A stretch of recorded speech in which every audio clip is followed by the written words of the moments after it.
हरि ओम. चिंतन ब्रह्मसत्यम जगन्मिथ्या. प्रवचन क्रमांक 112. मिथ्या याचा अर्थ. मिथ्या याचा अर्थ समजण्यासाठी आपण सत्य आणि असत्य या शब्दांचे अर्थ अगदी थोडक्यात माहीत करून घेऊ आणि मग मिथ्याचा सविस्तर अर्थ जाणून घेऊ. तत्पूर्वी याचे 3 ठळक प्रकार आहेत, त्यांचा धावता उल्लेख करतो. पहिला आहे परिभाषिक. परिभाषिक म्हणजे वैयक्तिक पातळीवर आपल्याला जे वाटते ते. उदाहरणार्थ, माझे वैयक्तिक मत आहे की काळू फसवणूक करणारा आहे. दुसरं आहे व्यवहारिक. व्यवहारिक म्हणजे सर्वांना जे वाटते ते. सर्वजण असे बोलतात की सकाळी सूर्य उगवतो आणि सायंकाळी मावळतो. तिसरा आहे परम. परम म्हणजे त्रिकालाबाधित. येथील तमाम जडवस्तू आणि सूक्ष्म गोष्टी आत्मपरब्रह्मामधून उत्क्रांत झाल्या आहेत. हे वैश्विक आहे.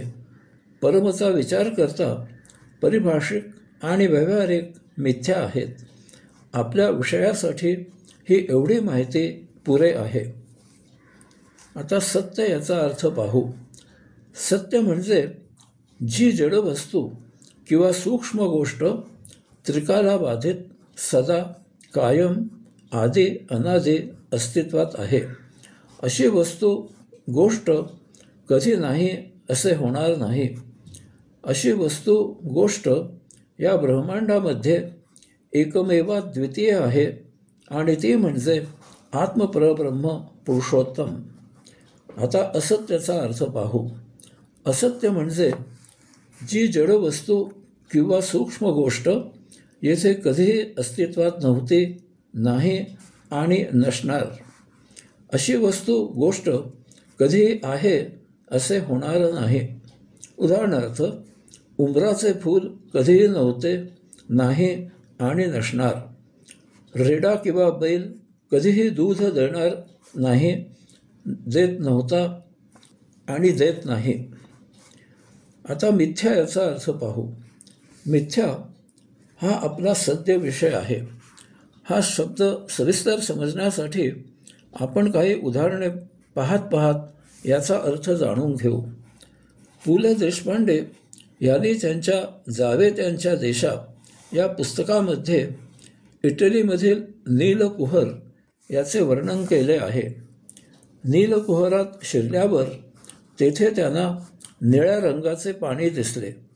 त्याचे वर्णन पु ल करतात. ते पाणी म्हणजे साक्षात वितळलेला निळा प्रकाश होता. प्रकाशाचे पाणी झाले होते. त्या पाण्यात हात घातला की हाताला रुपेरी झालर लागल्यासारखे वाटते. आता वास्तवात पाणी रंगहीन असते. पुलने ते पाणी बाटलीत भरून आणले असते तर किनाऱ्यावर आल्यावर निळे म्हणून आणलेल्या पाण्याला त्यांना कसलाही रंग दिसला नसता. हेच ते भ्रांत दर्शन. वस्तू प्रत्यक्ष जशी दिसते तशी ती नसते. यालाच मिथ्या असे म्हणतात. कचेरीमध्ये वरिष्ठ अधिकाऱ्याची बदली झाली की त्याला त्याच्या सहकाऱ्यांकडून निरोप समारंभ आयोजित केला जातो. त्यावेळी ते त्याचे सहकारी त्यांच्या वरिष्ठाला निरोप म्हणून भाषण करतात.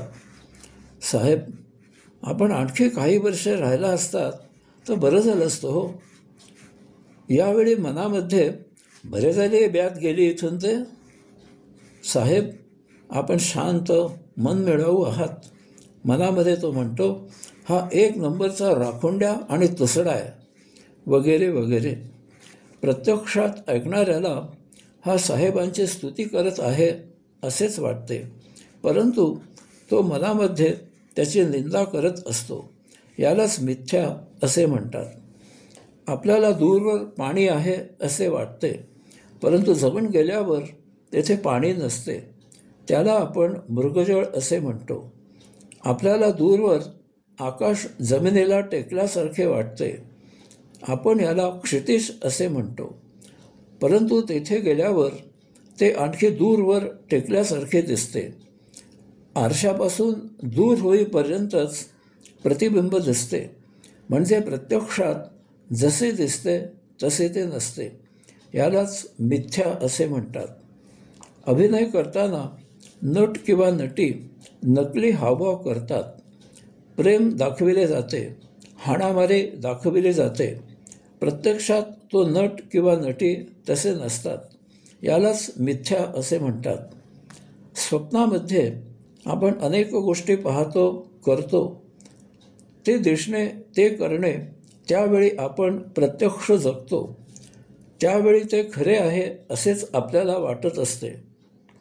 पावसात भिजल्याचे स्वप्न पाहिले तर आपण ओले झालो आहोत असे आपण अनुभवितो. परंतु जाग आल्यावर तसे काहीही नसते. आपण कोरडे असतो. हेच ते भ्रांत दर्शन असते. यालाच मिथ्या असे म्हणतात. मिथ्या दर्शन काही कालावधीसाठी असते. आपल्यासाठी तो कालावधी कमी किंवा दीर्घ असतो.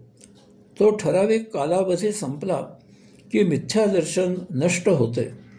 थोडक्यात आपल्याला जे दिसते ते सत्य असते, परंतु प्रत्यक्षात ते तसे नसते. यामुळे ते असत्य असते. परंतु आपण ते प्रत्यक्षात अनुभवलेले असल्यामुळे त्याला असत्य असेही म्हणता येत नाही. म्हणून याला एक स्वतंत्र शब्द आहे, तो म्हणजे मिथ्या. हरिओम.